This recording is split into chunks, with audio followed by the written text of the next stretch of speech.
What happens next? Hi, I'm Dr. James Holt, and following the death of Pope Francis, the natural question is, what happens next? If we've watched Angels and Demons or Conclave, we might have an idea, but how much of those portrayals are fact and how much are fiction? Immediately following a Pope's death, the Camerlengo takes responsibility for what happens next. In the case of Pope Francis, the Camerlengo is American Cardinal Kevin Farrell.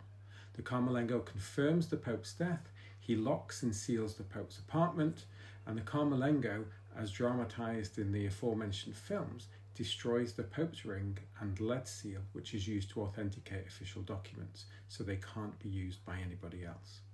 This is the beginning of the Sede Vacante period, and during the time between the Pope's death and a conclave, the Church will be administered by the College of Cardinals. There is a period of mourning that will last 9 days, and during this the Pope's body will lie in state.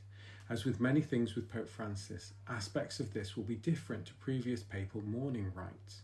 He's requested a simple wooden coffin instead of being placed on a raised platform, the catafalque, rather than those who come to pay their respects will view the body inside his coffin with the lid removed.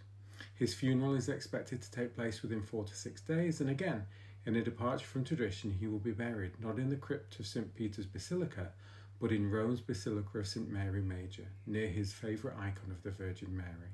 The conclave to elect a new pope will usually begin 15 to 20 days after his burial.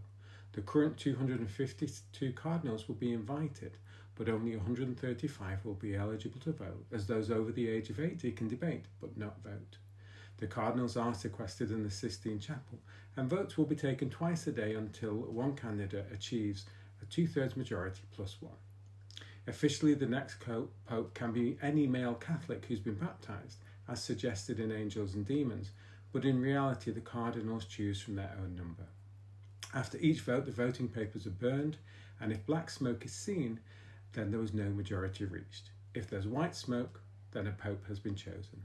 After stating his new name, the Pope is taken to the so-called Room of Tears, an antechamber in the Sistine Chapel, where he first receives his papal robes and accessories like the white cassock, a cape called the mozzetta, and a white skullcap called a zucchetto.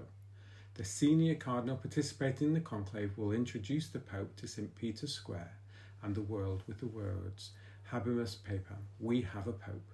The new Pope will be introduced by his chosen papal name, which may or may not be his original given name.